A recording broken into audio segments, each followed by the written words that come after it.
Bonsoir à tous, merci de vous joindre à nous. La loi sur la numérisation promulguée avant la fin de l'année en cours.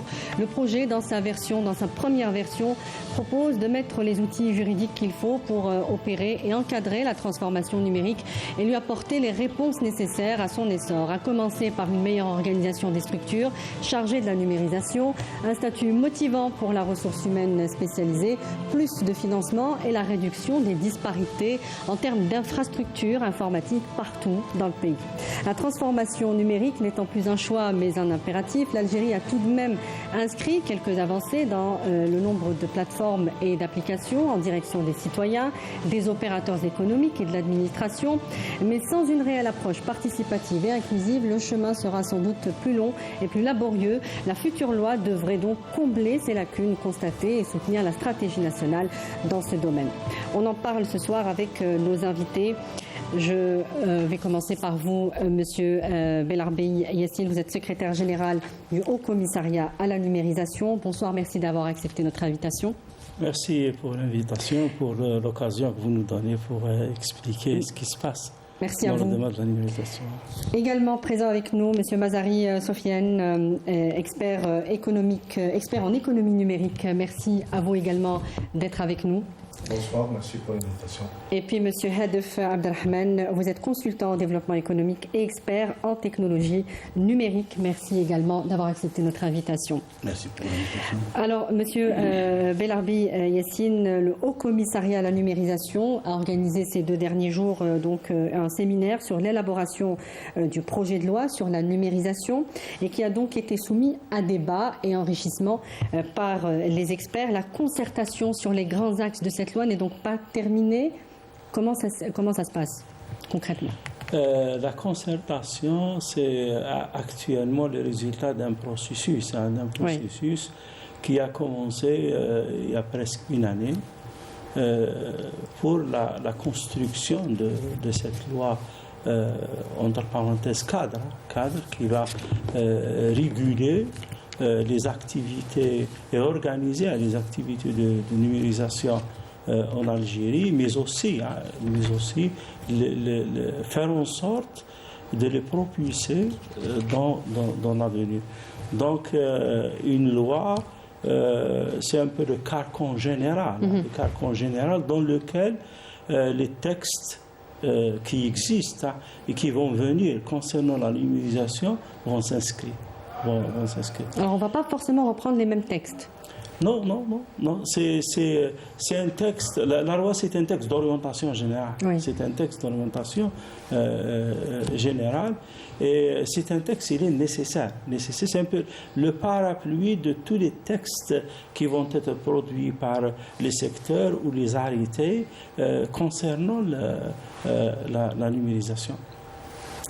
Mais il faut aussi dire que la question de la loi, c'est un des éléments, un des piliers du processus de numérisation qui a été enclenché par le HCN. Il y a c'est des éléments qui sont importants qu'il faut citer. Il y a la stratégie nationale de la transformation numérique. Oui. C'est une stratégie qui est élaborée. C'est une stratégie qui vient d'être adoptée et qui va être soumise à Monsieur le Président de la République pour une validation finale avant publication.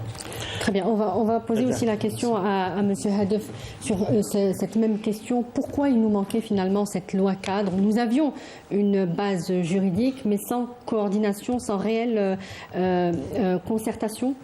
Effectivement, le fait d'aller vers une loi, c'est un résultat, c'est un fin d'un process qui a été quand même mené depuis un certain temps et basé sur un diagnostic. Donc le diagnostic nous a mené sur la nécessité d'avoir aujourd'hui une loi qui va encadrer tout le développement des technologies numériques et tout le processus de la transformation numérique qui est devenu un processus un impératif, il faut le mentionner, et surtout un engagement du président de la République.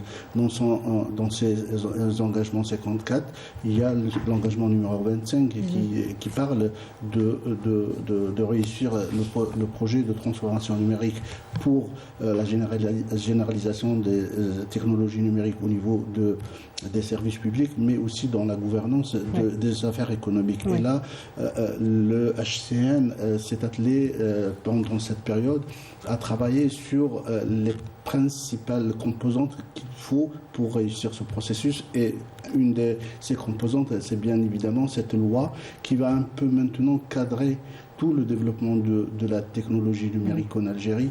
Quand on parle d'une loi, donc ça va ramener de la régulation. Donc on aura une autorité de régulation qui va parler, qui va encadrer, qui va veiller, qui va faire de la veille technologique et aussi surtout accompagner les acteurs du numérique sur le terrain. On aura aussi des incentives, des avantages pour essayer d'encourager le développement du numérique qui est devenu un levier de développement économique mais surtout de modernisation de la gouvernance publique.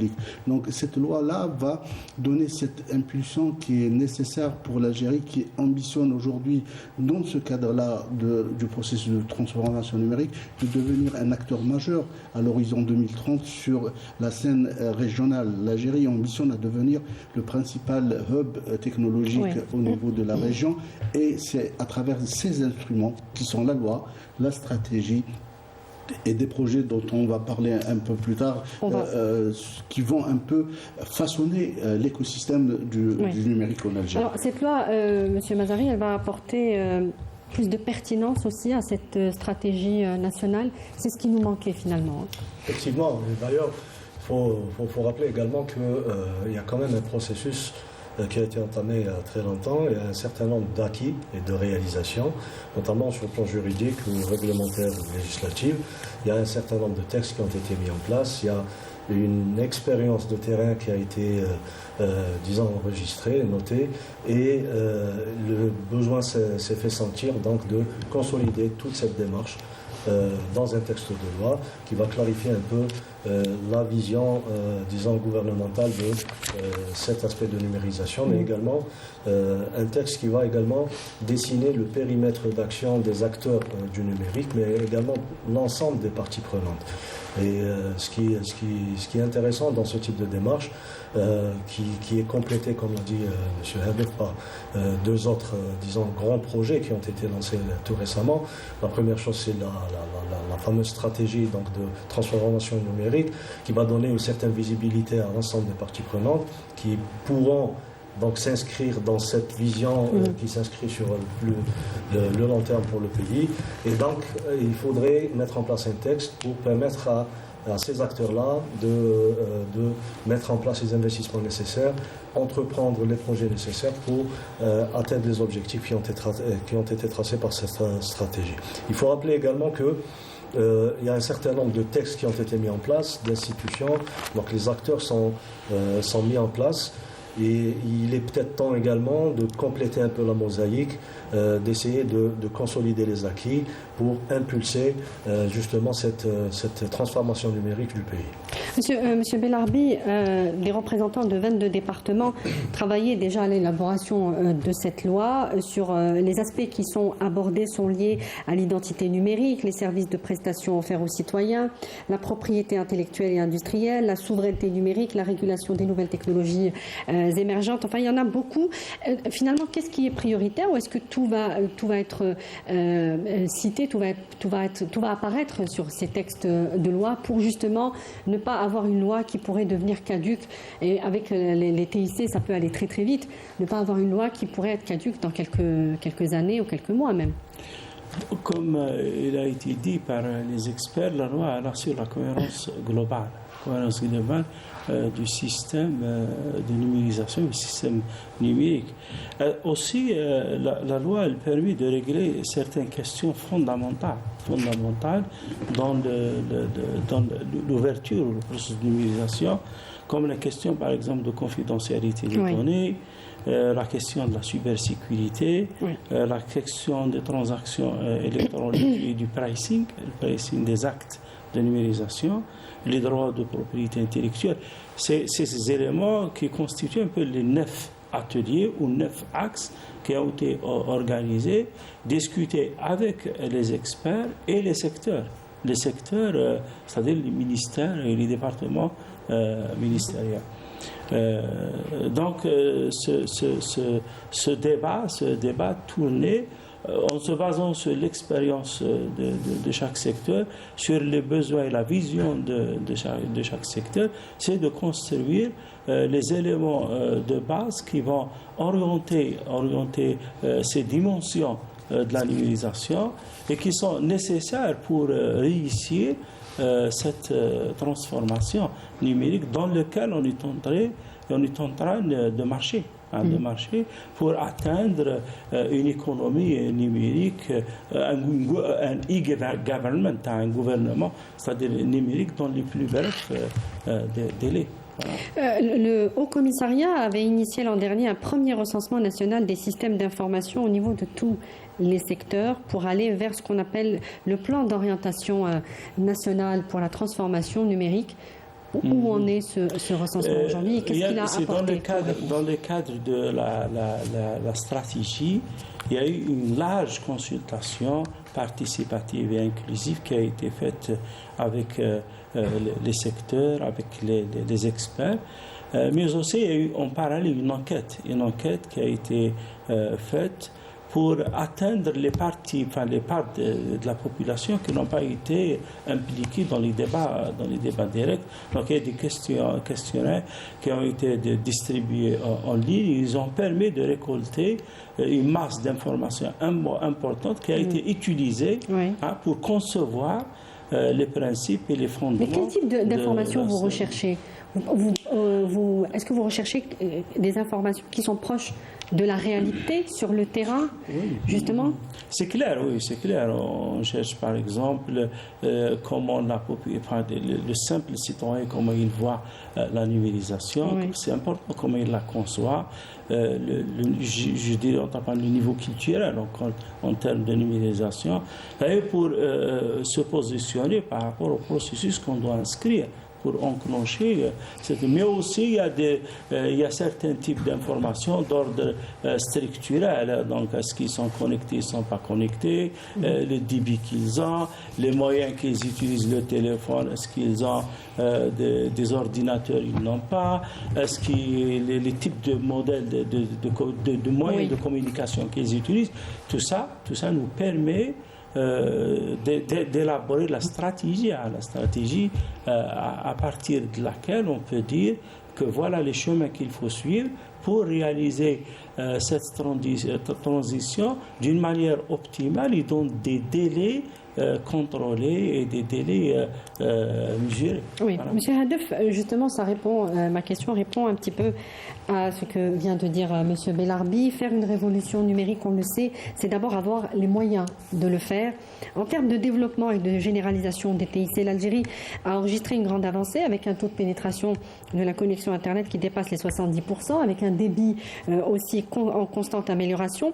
Mais on parle également de grandes disparités dans l'infrastructure technologique et des systèmes d'information entre les différentes régions du pays.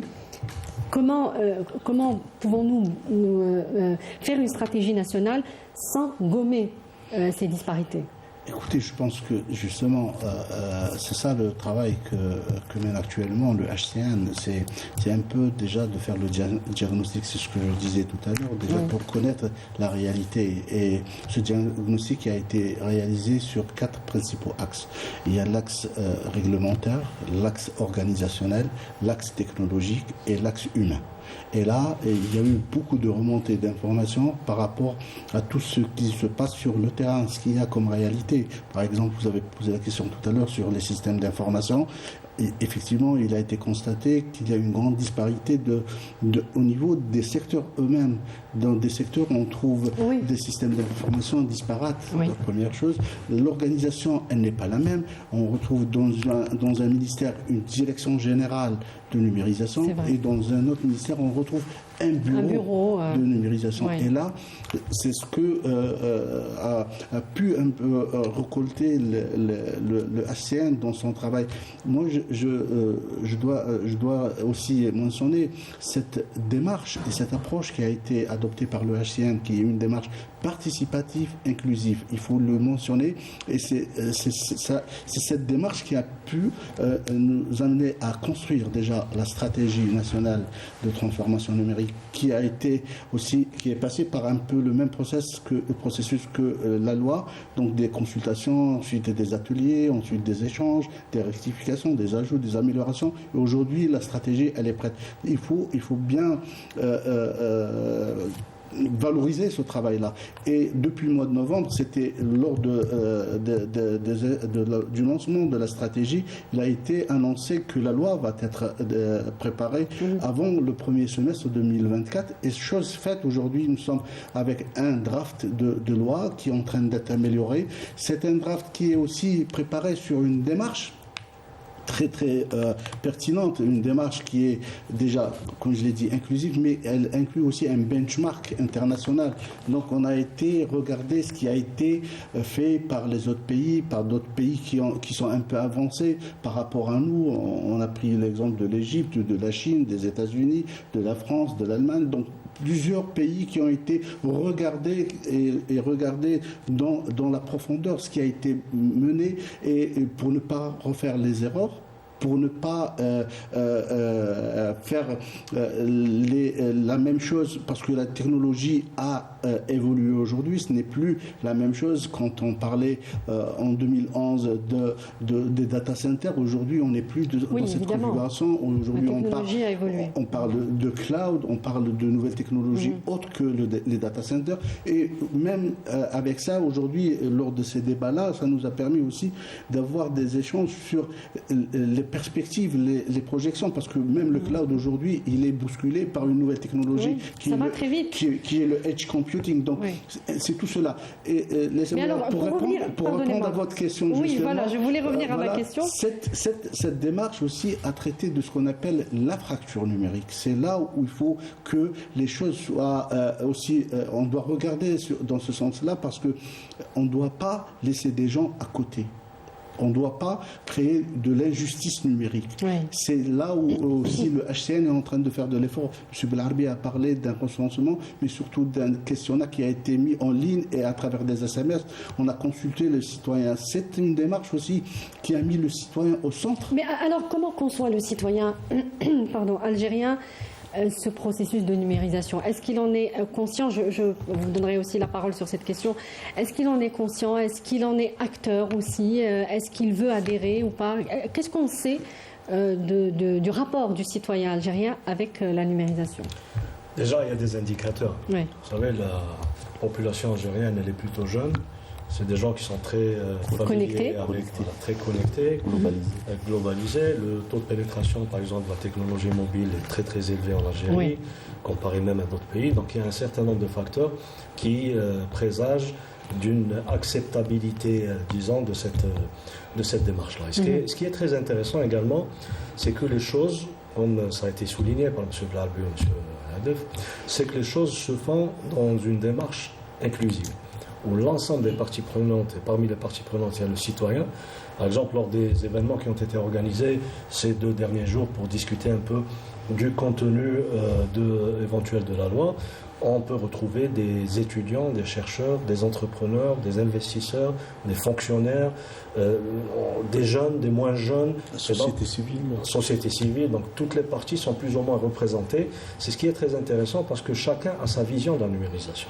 Ce qui est important, c'est qu'il faudrait rapprocher un peu ces visions-là. Et puis, quand on ne connaît pas qu'est-ce que vous voulez dire par chacun à sa vision? La numérisation, c'est un processus technologique, il ne devrait pas y avoir de vision discordante. Tout à fait, mais si je vois la numérisation des yeux d'un citoyen lambda, il y a des attentes qui sont exprimées, notamment sur le plan de facilitation des procédures, d'accès aux services publics, de numérisation. Ça, ce n'est pas une vision de l'esprit, c'est une réalité. Mais ça, c'est un angle de vue.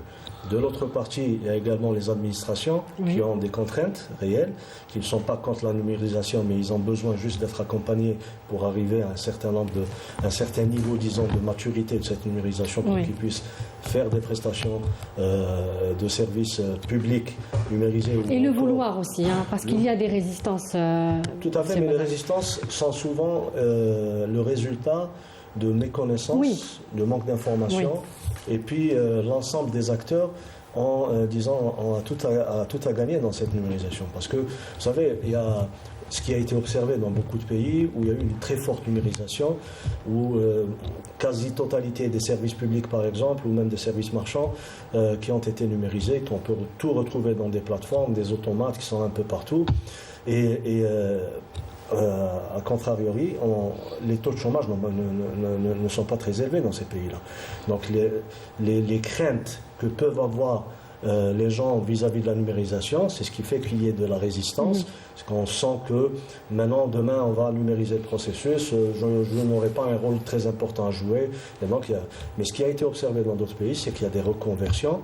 Les gens qui avaient des tâches un peu, disons, modestes. Des métiers, certains métiers. Donc, il y a des reconversions et les gens vont vers des métiers qui ont plus forte valeur ajoutée et ça améliore le bien-être des gens qui sont acteurs, disons, de ces processus-là, mais également les gens qui sont acheteurs ou qui sont consommateurs de ces processus. C'est pour ça que c'est très important d'aller de brasser très large et puis d'essayer un peu de ramasser tout ça pour essayer de rapprocher la vision de tout un chacun. Monsieur Bellarbi, justement à propos des niveaux d'alphabétisation numérique, c'est comme ça qu'on dit pour justement la maîtrise des TIC et de compétences aux simples usages informatiques est estimé chez nous de moyens relativement faible dans certaines régions du pays. Est-ce qu'au niveau du Haut Commissariat de la numérisation, nous avons des outils ou des stratégies pour améliorer ces niveaux ? Justement, un des objectifs de la stratégie, c'est d'améliorer on peut dire l'alphabétisation numérique. Oui. Alors comment, concrètement ? Il y a dans les fondements de la transformation, de la stratégie de transformation, il y a ce qui a été dit par M. Hadif, il y a le capital humain. Donc il y a tout un programme de formation, de formation et de généralisation d'utilisation du numérique. Donc, même dans l'enseignement, par exemple, dans le système éducatif, il y a des politiques d'amélioration de la connaissance d'utilisation des nouvelles technologies dans l'enseignement. Exemple, dans les systèmes éducatifs, il y a l'introduction de la digitalisation dans l'éducation, et la formation à cette digitalisation. Donc c'est tout un processus global et général qui va toucher toutes les composantes, pour ne pas dire les couches, les composantes de la société, mais aussi toutes les régions, toutes les régions du pays. Parce que faut comprendre que c'est un processus qui a commencé, qui va atteindre certainement ses objectifs, parce qu'actuellement, les instruments de base pour réussir une numérisation, elles sont en construction. Nous avons la loi qui cadre les comportements des agents intervenant dans le système, de l'écosystème numérique, et qui permet de les assurer pour réduire leur résistance à l'ouverture vers cette nouvelle démarche numérique. Il y a la stratégie, mais il y a aussi les infrastructures technologiques, comme par exemple le data center. On ne peut pas réaliser une transformation numérique sans un portail gouvernemental, sans une base de données nationale, sans une technologie qui permet de réaliser cette transversalité intersectorielle dans le numérique. Et vous me permettez aussi de dire que la numérisation, elle facilite la vie. Il n'y aura pas c'est-à-dire le simple citoyen cherche à ce que sa vie soit plus facile, plus simple, plus efficiente, c'est-à-dire moins coûteuse, plus efficiente. La numérisation, elle réalise ça. Actuellement, je donne les chiffres de 2023, la part des ICT dans le PIB, c'est 30% comme moyenne dans les pays intermédiaires, à revenus intermédiaires. 30%. En termes de taux de croissance, la moyenne de taux de croissance est de 4%. La croissance de la part du ICT dans le PIB, elle est de 8,7%. C'est-à-dire, en d'autres termes, ce qu'on observe, même dans toutes les catégories de pays qui s'inscrivent dans un processus de numérisation, que le taux de croissance de la numérisation est 2 fois le double du taux de croissance du PIB, et que les parts des ICT dans le PIB deviennent de plus en plus importantes. Oui. C'est-à-dire pour dire que la richesse que peut générer cette en plus, en dehors de tout cela, la société moderne, elle converge vers une société, mais qu'on ne le veuille pas. On est obligé de s'inscrire. Les résistances qu'il y a avec un système mieux organisé, un système mieux réglementé, elles vont disparaître. Oui. Elles vont disparaître parce que, comme elle l'a dit, monsieur, un des fondements, des objectifs de base d'une loi, c'est les incitations. Il faut inciter l'acteur social à se transformer en numérique. Et on ne peut pas, ces incitations ne peuvent pas se faire sans un cadre réglementaire cohérent et global. Il y a aussi la question du financement, M. Hadef. Effectivement. Le financement de l'infrastructure et de l'environnement technologique en Algérie. Justement, est-ce que le projet de loi actuellement aborde cette question ? Est-ce qu'il aborde aussi la question de diversifier peut-être la source de financement ? Déjà, permettez-moi de dire, c'est un des points négatifs qui ont été constatés. Oui. C'est surtout cette absence d'un budget dédié à la numérisation. Tout à fait. Aujourd'hui, ça n'existe pas. Si on va dans la structure budgétaire, Oui. on n'a pas de budget dédié à la numérisation. Alors, d'où proviennent actuellement les financements qui sont dédiés à ce C'est des achats d'équipements informatiques, c'est des achats de logiciels, mais Au niveau local, vous voulez dire ? Non, au niveau des secteurs, je parle surtout des secteurs. Là, il n'y a pas un budget dédié. Dans la nomenclature budgétaire, voilà. Donc, n'existe pas. c'est un des points qui a été relevé dans le diagnostic qui a été réalisé et de la nécessité maintenant de prévoir des budgets et des financements pour la transformation numérique. Mais ce qui est important aujourd'hui, et avec cette loi, cette stratégie-là, c'est d'aller justement vers des investissements privés, parce que lorsqu'on parle de transformation numérique, ce n'est pas seulement l'affaire de l'État, Oui. mais surtout c'est des acteurs du numérique. Et aujourd'hui, l'État, je pense qu'elle a fait quand même assez en termes d'infrastructures. Je citerai par exemple, vous avez parlé tout à l'heure de la connectivité. Aujourd'hui, l'Algérie, en termes de bande passante internationale, Oui.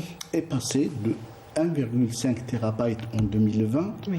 à 9,8 terabytes en 2024. C'est tout l'effort qui a été consenti en termes d'amélioration de bande passante internationale. La même chose, elle est en train de se faire au niveau de la boucle locale, donc la boucle nationale, avec la généralisation de la fibre optique dans tous les réseaux. Aujourd'hui, on est en train de faire beaucoup d'investissements dans l'infrastructure, mais il faut qu'il y ait des investissements par le privé pour améliorer. Quand vous dites le privé, c'est l'opérateur économique. Bien évidemment, qui va investir dans les solutions, dans les data centers, dans tous les services Et numériques. qui va en bénéficier en retour, évidemment. C'est un investissement. Oui, c'est un investissement. C'est un investissement. Et cette loi, justement, est venue justement pour encourager cette. Et qu'est-ce qui peut encourager un opérateur économique à faire ces investissements ? Déjà, la première des choses, c'est d'avoir un système de régulation adapté à la numérisation. Aujourd'hui, les technologies numériques sont régies par la loi 2018 et l'autorité qui est la PCE. À mon avis, ça c'est mon avis personnel, bien évidemment, ce n'est plus d'actualité. Oui. Donc aujourd'hui, je ne vois pas comment on continue à réguler la poste, qui est un secteur très performant, très productif, avec les technologies numériques qui étaient appelées par le passé communication électronique, CE. Aujourd'hui, on est dans une autre phase de technologie numérique qui ont besoin d'avoir une autorité qui régule ça. La deuxième des choses, c'est que comment on encourage ces investissements. Aujourd'hui, l'Algérie, laissez-moi dire qu'elle est extrêmement compétitive en termes de coûts de main-d'œuvre, en termes de coûts d'énergie. Et c'est des infrastructures qui ont besoin de la main-d'œuvre qualifiée. En Algérie, nous avons 300 000 étudiants qui sortent des universités, avec 30% dans les secteurs technologiques, donc dans l'engineering. Nous avons un coût d'énergie, on a réalisé dernièrement une étude qui donne un coût de l'électricité en Algérie 9 fois plus compétitif que les 4 meilleures économies européennes. C'est extrêmement important. Oui. Pour le gaz, on est 27 fois plus compétitif que les 4 meilleures économies européennes. Donc tout cela va permettre à ces investisseurs d'en bénéficier de ces avantages compétitifs et en retour, bien évidemment, ils vont gagner en retour sur investissement. C'est là aujourd'hui que la loi va venir avec des incentives, donc des avantages pour encourager l'investissement dans le numérique. Encourager l'investissement dans le numérique, ce n'est pas seulement pour gagner de l'argent. Il faut qu'on dise quelque chose de très très important. Aujourd'hui, le numérique est devenu un enjeu de souveraineté. Oui. Comme c'est le cas pour la sécurité alimentaire, oui, la sécurité énergétique. Aujourd'hui, la sécurité numérique est un enjeu de souveraineté. D'ailleurs, c'est pour cela que le président de la République, aujourd'hui, il est en train d'insister. D'ailleurs, dans chaque conseil des ministres, oui, il y a une présentation de l'avancement du processus de numérisation, parce que c'est tellement stratégique pour le pays en termes de souveraineté. Mais est-ce que ça n'indique pas aussi la lenteur de ce processus, puisque vous le dites vous-même, pratiquement à chaque conseil des ministres, le président de la République revient dessus. Personnellement, en tant qu'expert, je ne le regarde pas de cet angle, parce que je m'explique. C'est qu'aujourd'hui, l'Algérie a consenti beaucoup d'efforts. Mais le travail en transversalité qui n'était pas présent. Oui. C'est l'interopérabilité qui nous entre manquait. Les secteurs. Voilà. Aujourd'hui, le président de la République a pris la décision avec l'UHCN de réaliser un data center pour les services numériques nationaux. Donc c'est un peu, il va même abriter le cloud national. Oui. Donc ce qui va permettre aux services publics d'être hébergés et de devenir interopérables. Et là, on va passer d'un service public qui est un peu moyen à un service public moderne, qui va peut-être fonctionner sur le modèle du X-Road. Donc on aura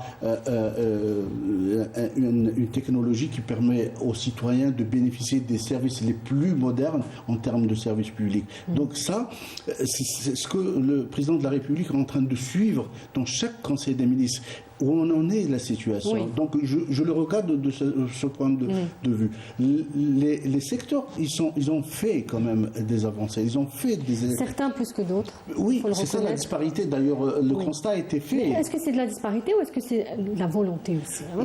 Non, personnellement. Écoutez, moi je suis très engagé en termes de transformation numérique. Quand je parle de transformation numérique, il faut mettre le facteur humain au centre. Personnellement, je la définis comme telle. La transformation numérique, c'est une transformation socio-culturelle que technologique. C'est la transformation de l'humain, du mindset. Ouais. Aujourd'hui, on est en train de passer d'une société classique à une société numérique. Ouais. D'ailleurs, la stratégie et la loi en parlent. On parle de l'inclusion numérique, on parle de la citoyenneté numérique et on parle de la société numérique. Donc le projet, il est très très ambitieux. C'est un projet qui va un peu transformer. On est en train de parler de... Oui, c'est un projet de société. Hein. Je dirais même c'est un projet sociétal. On va donner la parole à M. Bellarbi. Je voulais revenir aussi... Pardonnez-moi, M. Mazari. Sur l'opérateur économique et comment le faire participer, le faire adhérer à cette stratégie et donc faire qu'il investisse de manière... des finances, pardonnez-moi. Qu'il investisse des finances dans ce domaine. En fait, vous avez évoqué deux éléments qui sont très importants. On parle d'implication des opérateurs privés dans des démarches qui sont entreprises par le gouvernement, mais également vous avez parlé de financement. Et justement, ce qui a été débattu aujourd'hui, par exemple, un des axes qui a été débattu par rapport à ces aspects-là, c'est que on a parlé également d'éventualités de partenariats public-privé dans les investissements d'infrastructures ou même de services qui peuvent être réalisés de manière à ce que le partage de risques soit fait avec des parties privées. Et derrière, il y a du financement qui va être levé à travers le marché, donc du financement bancaire ou à travers d'autres mécanismes. Et là, donc il y a une espèce de déplacement des investissements du poids financier qui est supporté par l'État, qui a été supporté par l'État pendant très longtemps, pour faire participer les acteurs privés qui vont gagner de l'argent, qui vont participer au développement du pays, qui vont avoir un plan de charge, qui vont prester pour le compte même des prestations publiques, puisqu'on parle de partenariat public-privé. Mais il y a également le fait que cela interpelle un peu l'économie algérienne de manière à ce que on accélère la diversification des sources de financement.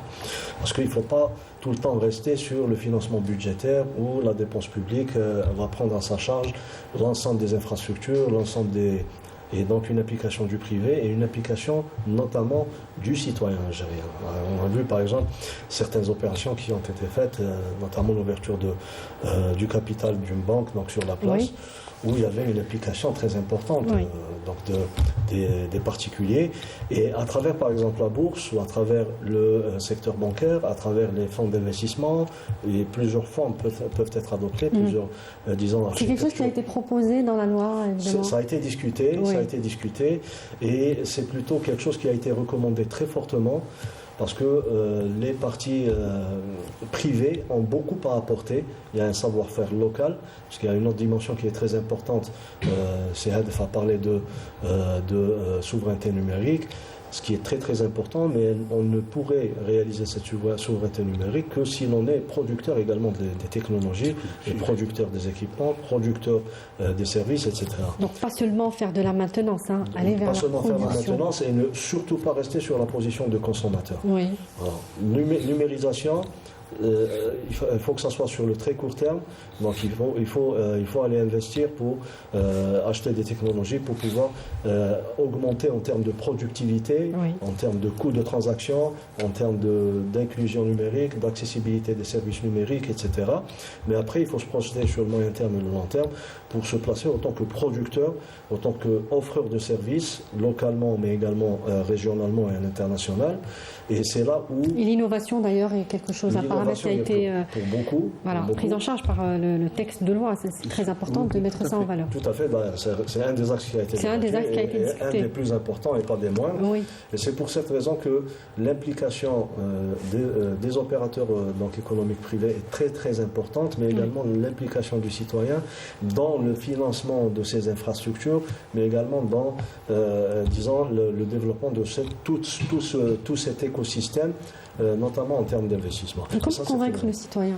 L'opérateur économique, c'est assez évident, mais pour le citoyen, pour le convaincre de mettre son argent dans ce type d'investissement, comment pensez-vous pouvoir le convaincre? Alors, on parle toujours de PPP, ou alors on peut parler d'autres projets. Le plus souvent en Algérie, on recourt à du financement budgétaire, donc tous les investissements publics qui sont réalisés. Oui. Et même pour certains investissements économiques, le plus souvent, on recourt également au financement classique qui est le financement bancaire. Et donc, c'est les deux schémas qui sont usités, donc plus ou moins, en Algérie. Et cette diversification dont je parlais tout à l'heure, justement, ne pourrait se faire que s'il y a une implication d'autres parties. Et parmi les parties qui peuvent être impliquées, c'est justement le citoyen, les acteurs économiques, les agents économiques, donc privés également, qui peuvent participer dans le financement de projets d'envergure comme cela, à travers par exemple un projet de PPP où l'État va déléguer un service public d'envergure, donc où il y a des infrastructures importantes à déployer, à une partie privée qui détient la technologie et qui va se faire financer à travers une levée de fonds, par exemple sur le marché, qui peut aller même en bourse et mettre des titres pour financer cet investissement. Et là, on va augmenter un peu, disons, l'implication citoyenne dans la réalisation des investissements publics. Vous Et ça, voulez c'est ajouter? très important. Oui.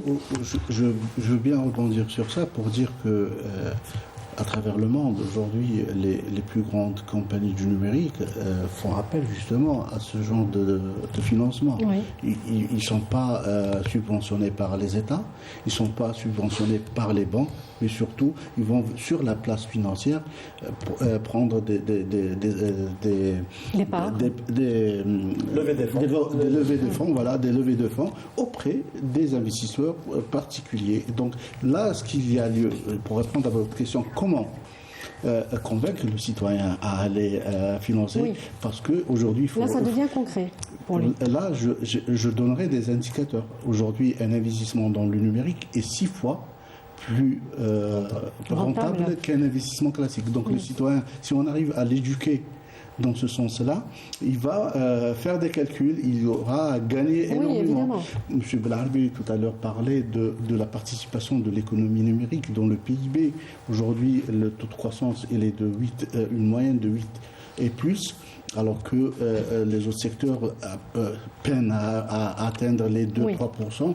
Aujourd'hui, je donnerai l'exemple de la Chine, par exemple. Aujourd'hui, la Chine, son PIB est constitué à plus de 43% d'économie numérique. 43%, ce qui équivaut à plus de 7 000 milliards de dollars qui vient de l'économie numérique. Oui.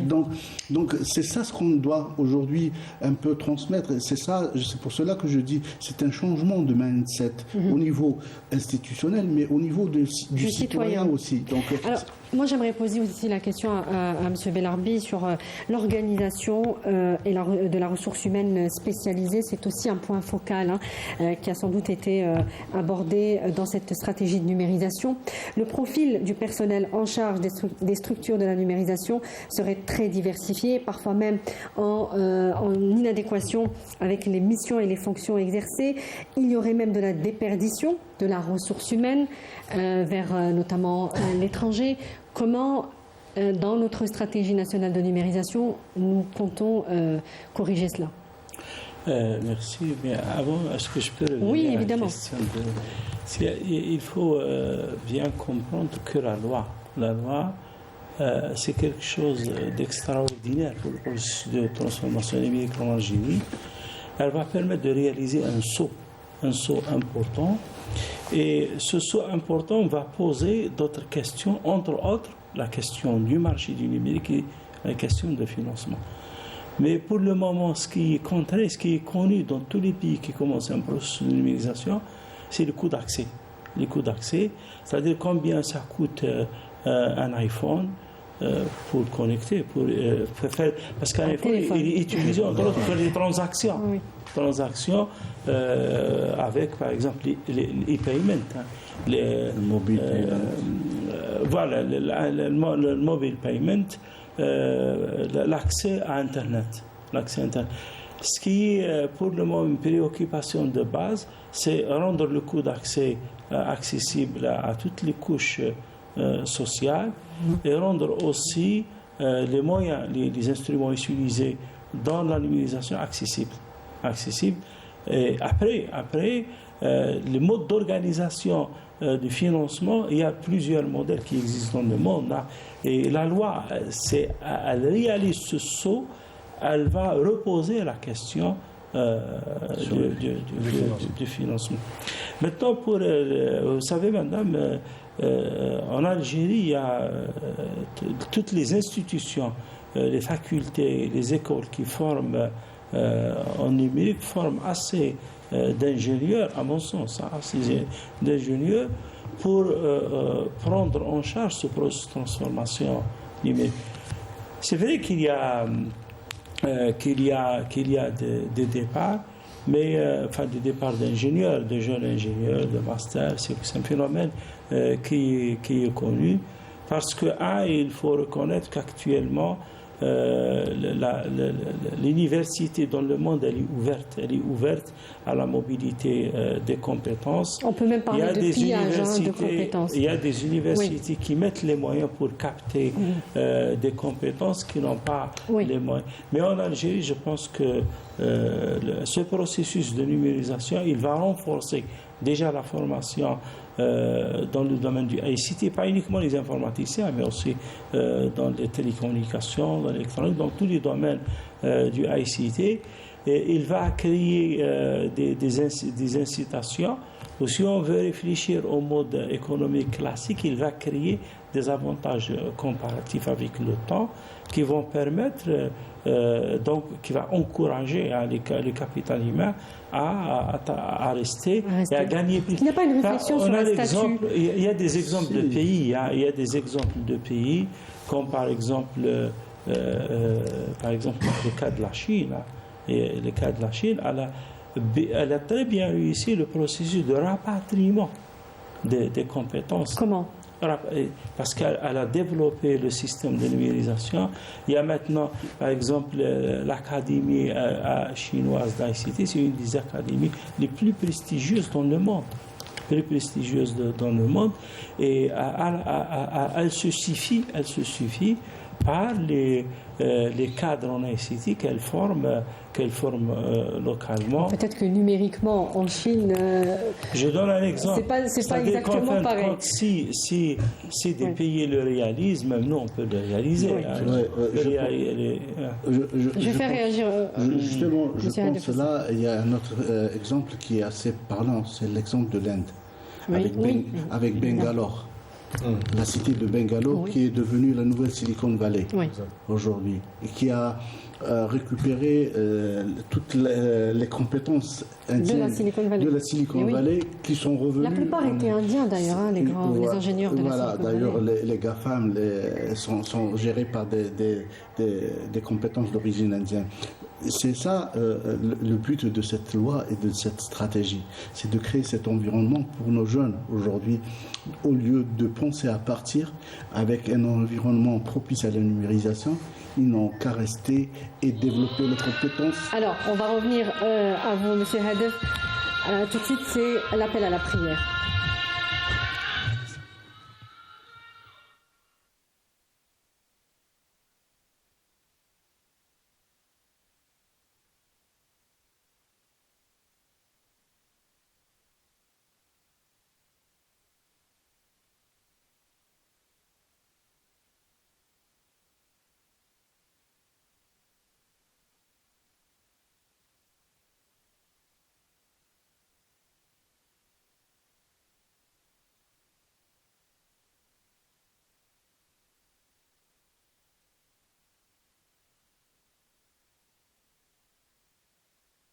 الله أكبر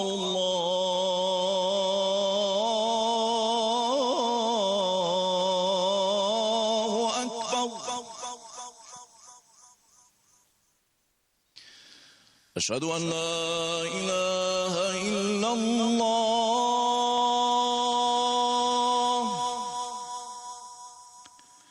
أشهد أن لا إله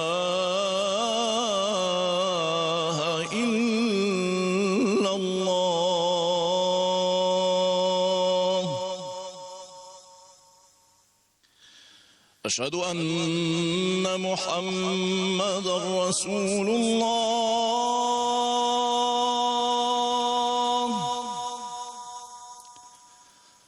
أشهد أن محمدًا رسول الله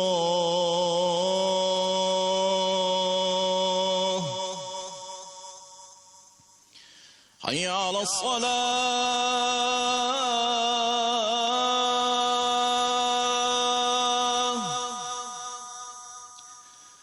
حي على الصلاة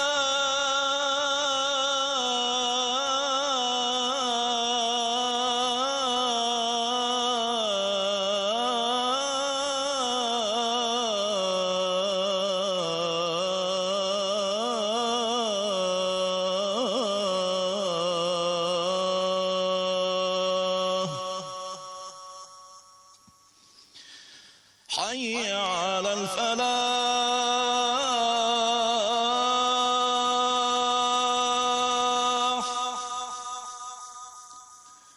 حي على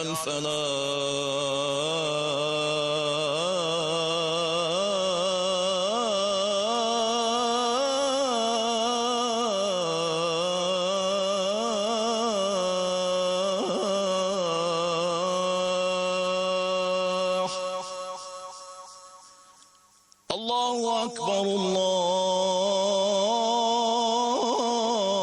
الله أكبر لا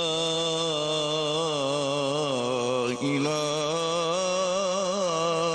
إلا الله.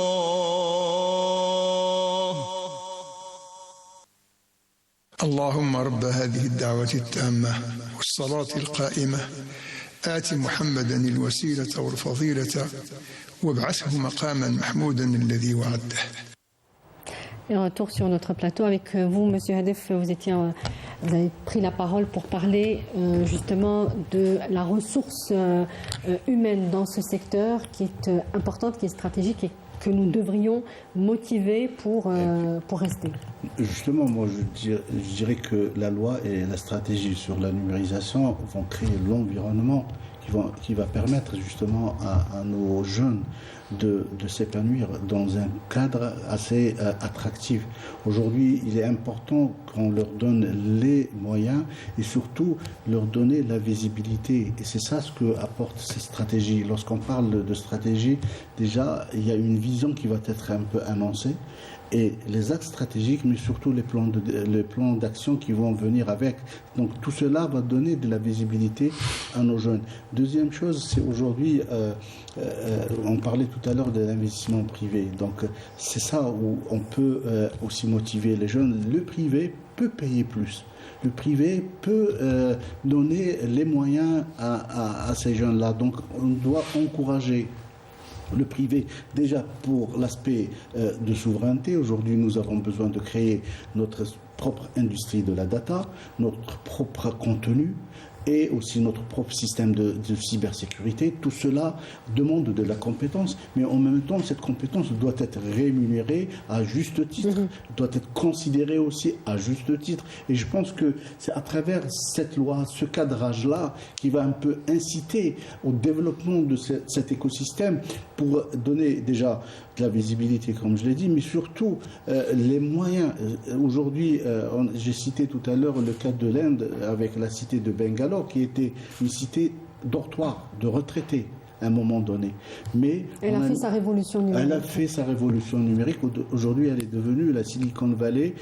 Pas pour l'Inde, mais pour le monde entier. Aujourd'hui, tous les services numériques pratiquement sont conçus, développés pratiquement à Bangalore. Donc, ce qu'on peut faire, c'est un peu ça ce que disait M. Belarbi, ce qu'ont fait les autres, on peut le faire aussi chez nous, mais il faut mettre les moyens, avoir cette stratégie, cette ambition. C'est pour ça qu'au début de l'émission, j'avais dit qu'on ambitionne de devenir un acteur majeur technologiquement sur la scène régionale. Parce que lorsqu'on parle de transformation numérique, il ne faut pas la regarder seulement pour l'Algérie. Oui. Il faut qu'on se voit devienne aussi acteur dans cette voilà, par exemple, numérique. tout à l'heure on parlait de la connectivité de la bande passante internationale aujourd'hui qui est devenue... Justement, je vous poserai la question sur l'Afrique. Voilà, on aurait un rôle à jouer.